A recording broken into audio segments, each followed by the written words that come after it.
7 বছরের নাবালিকা ধর্ষণের দায়ে অভিযুক্ত আকাশ নায়েক ভিলকে 5 বছরের সশ্রম কারাদণ্ড ও 2000 টাকা জরিমানা করল বিলোনিয়া জেলা ও দায়রা আদালতের বিচারক তথা পস্কো আইনের বিশেষ বিচারক গোবিন্দ দাস। 7 বছরের নাবালিকা মহেশ্বর নায়ক ভিল নামে এক ব্যক্তির বাড়িতে খেলতে গেলে সেখানে আকাশ নায়েক ভিল নাবালিকাকে মোবাইল দেখাবে বলে নিজের মাটির ঘরে ডেকে নেয় এবং সেখানেই সে তার পাশবিক লালসা মেটায়। জানা যায় ঘটনাটি 2024 সালের 24 জানুয়ারি বিকেল আনুমানিক 3:30 থেকে 4টে নাগাদ বিলোনিয়া বড়পাথারি লক্ষ্মীপুর এলাকায় এই পৈশাচিক ন্যাক্কারজনক ঘটনা সংঘটিত করে।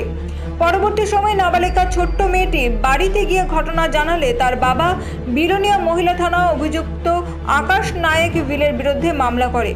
মহিলা থানার পুলিশ পস্কো আইনে মামলা গ্রহণ করে তদন্ত শুরু করে। তদন্ত শেষে এই মামলার তদন্তকারী অফিসার ইন্সপেক্টর স্বপ্না ভৌমিক 13 জনকে সাক্ষী করে আদালতে চার্জশিট প্রেরণ করে। আদালত এই মামলায় 12 জনের সাক্ষ্য বাক্য গ্রহণ করে পস্কো আইনের স্পেশাল বিচারক গোবিন্দ দাস 10 অফ পস্কো অ্যাক্টে বিবাদী আকাশ নায়েক ভিলকে দোষী সাব্যস্ত করে 5 বছরের সশ্রম কারাদণ্ড ও 2000 টাকা জরিমানা সোমবারই সাজা ঘোষণা করে। সরকারের পক্ষে মামলাটি পরিচালনা করেন পস্কো আইনের স্পেশাল পিপি প্রভাত চন্দ্র দত্ত। বিলোনিয়ার স্পেশাল জাজ শ্রী গোবিন্দ দাস আসামি আকাশ নায়েক ভিলকে 5 বছরের সশ্রম কারাদণ্ড এবং 2000 টাকা জরিমানা করে। পক্সো আইনের 10 ধারায় ওর বিরুদ্ধে প্রমাণ হওয়ায় মাননীয় আদালত এই শাস্তি তার বিরুদ্ধে ঘোষণা করে। ঘটনাটা কি?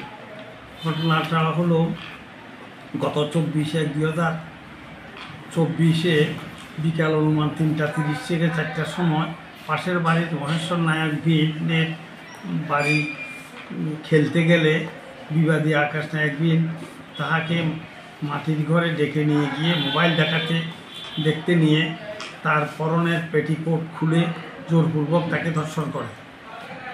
আচ্ছা, তারপর তারপরে মহিলা থানায় কেস হয়। মহিলা থানার কে করছে? মেয়ের বাবা? মেয়ের বাবা মহিলা থানায় কেস করে। হ্যাঁ, তারপরে মহিলা থানার ওসি নেন